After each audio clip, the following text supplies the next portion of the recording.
Esiet sveicināti, mīļie!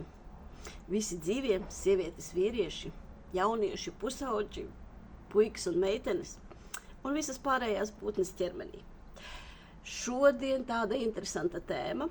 Man visas tēmas interesantas, bet aktuāla tēma, tieši tāpat kā visas pārējās, un tā saucās hipertonija, ja tautas valodā augsts asinsspiediens. Ļoti aktuāli, jo šī te pretspiediena zāļu dzērāju kompānija ir mērāma, desmitos un simtos tūkstoši tikai Latvijā, nerunājot par pasaules mēroga šo te, epidēmiju. Un šodien es gribu pastāstīt, ar ko ir jāsāk tiem, kuri vēlas atrast iemeslu, patieso iemeslu savam augstiem asinsspiedienam, jeb hipertonijai. Nevis vienkārši dzert tabletes. Es zinu, kā tas notiek. Cilvēks kādu laiku, sirgst ar nesaprotamiem simptomiem, pēkšņi atklāja, ka tas ir spiediens, aiziet pie doktora, viņam izraksta zāles. Loģiski. Jā. Ir spiediens, tātad zāles pret spiedienu. Kā viss pārējais. Bet ir liela daļa cilvēku, kas meklē iemeslu un nevar atrast. Un pirmie soļi, ar ko sākt, tie svarīgākie soļi, ar ko sākt. Pirmais, kas būtu jāveic, kas ir jāpaprasa izmeklējums, tas ir USG, kakla artērijām un vairogdziedzerim. Un MRT kakla skriemeļiem. Vai nav novirzes, tā saucamā listēze. Tas ir, kamēr šo daļu un šo daļu, uz kura stāv galva, kura prasa asinis, kas ir spiediens. Jā, kāpēc spiediens ceļās? Smadzenes prasa skābekli un asinis. Un tas ir dzīvībai svarīgais orgāns, un viņš vienmēr prasīs, celt šo te spiedienu, dos signālus, lai viņam piegādā dzīvībai svarīgo resursu. Tātad pirmais ir jāpārbauda, vai viņas tur pienāk un kā strādā. Kāpēc arī daudz jautā par vairogdziedzeri? Kamēr nestrādā šis orgāns, ja, visa vielu maiņa, visas sistēmas būs šrejā. Otrais izmeklējums, tas ir USG nieru artērijām. Ja, vai nav noslīdējusi niere? Sevišķi tas attiecas uz ļoti tievajiem cilvēkiem. Ja? Jo esat taču dzirdējuši, kad tādu teicienu, dzirdējuši, ka saka, šitas dzīvo kā niere taukos. Tieši tā niere dzīvojās uz tauku spilventiņa. Ja? Un ja viņa nav, tad tur ir kā saka, diezgan jocīgi. Tālāk, kāpēc šie te divi ir svarīgākie, tie pirmie punkti, ar ko ir jāsāk, jo apmēram 80–90% gadījumu ir tieši šie iemesli. Mēs strādājam pēc izslēgšanas metodas.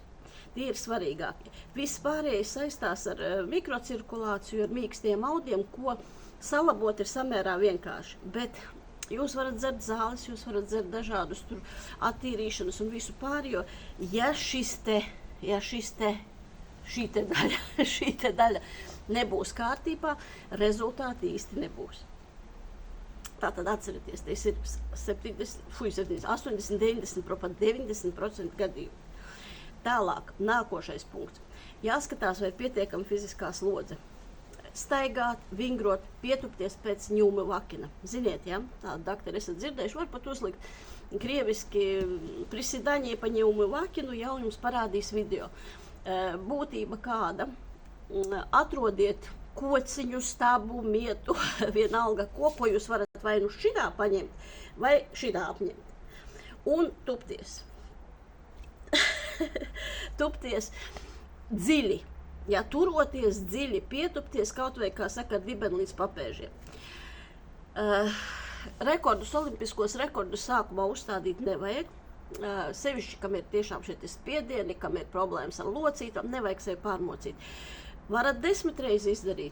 Labi, tupieties 10 reizes, bet 2–3 reizes dienā kā minimums. Ja? Varat 20–30 lieliski, ja? Trenējiet sevi, bet dariet to. Ir tas pat nav teiciens, tas ir tāds atzinums, ja? Cik veselas ir jūsu kājas, cik spēcīgas un veselas ir jūsu kājas, tik jums būs spēcīga asinsrite un sirds. Tas ir ļoti, ļoti svarīgi šīs asins dzenāt, ja, lai viņas pienāk normāli.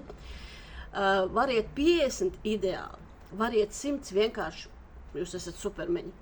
Ja, tātad pamazām ejot uz lielāku šo te daudzumu, ja, tas ir ļoti, nevajag skriet, kā saka, daudzīt savus kaulus pret asfaltu vai vēl kaut ko, nevajag kaut kādas sarežģītas lietas, sāciet pietupties. Ļoti, ļoti vērtīgs un ļoti, kā saka, efektīvs pasākums.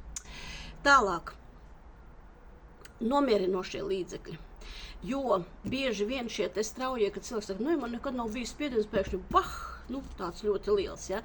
Tas ir stresa ietekmē, ja, tas ir spazmas, ja, loģiski, ja, tas tā var būt. Kas ir, jā, nomierinoši līdzekļi, nevis spiediena zāles, ja, pilnīgi noteikti. Ja interesēs, varu ieteikt dabīgos, ja, mums ir tādas augu kombinācija ļoti forši, kas palīdz izgulēties, kas palīdz, kā saka, mieru ienest, jo liela daļa ir cilvēki arī ar spiedienu, kad es nevaru iemigt, es nevaru kaut kā naktī gulēt, visādas domas lien, vēl kaut kādas tur, kā saka, pa dienu savāktā informācija vaļās pa galvu, ja, tur sāk domāt, kā tur bērniem, kā tur darbā, kā tur vēl kaut kur, kā ar kaimiņiem un vispār kā ko nokārtot un kā pasaulē, ja, kā tur tagad Trumps ar Putinu un vēl kaut ko tur ņemās, ja, un ko mums ar to tagad darīt. Tātad ir tādas ļoti foršas augu kombinācija, ja, kas palīdz izgulēties, kas ir ļoti svarīgi fakti. Un tad pēc tam no rīta ceļās un un spiediens, ja, vai tur 3 naktī vai kaut ko. Zinat, kad visādi infarkti, insulti parasti notiek pēc 3 naktī vai agri no rīta. Esat ievērojuši, varbūt, kas dzīvo daudz dzīvokļu namos, kad agri no rīta ātrā palīdzība piebrauc pie mājas. Ja. Tas, jā, ir saistīts ar šiem te stresiem, ar šiem te atūdiņošanos, vēl daudzām lietām, ja, kas notiek tieši rīta pusē. Ja. Tāpēc ļoti svarīgi izgulēties. Ir arī citi līdzekļi, ja, ar ko tonizēt, ar ko nomierināt, ar ko salabot nervu sistēmu, tā ka jautājiet, kam interesē.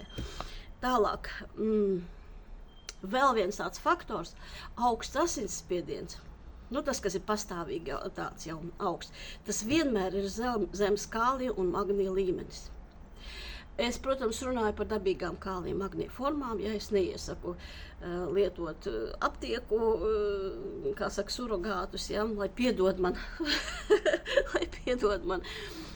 mediķi, jo viņi citu nestrādā, bet ir ļoti labas dabīgas alternatīvas, ja, par to šis stāsts. Tātad atcerieties, pirmais, kas ir jāpārbauda, vai šeit, tur, kur stāv, kā saka, galva un vairogdziedzerītes strādā. Tātad dariet pareizus soļus, pareizā secībā, un lai jūs spiediens jums vienmēr ir draugs.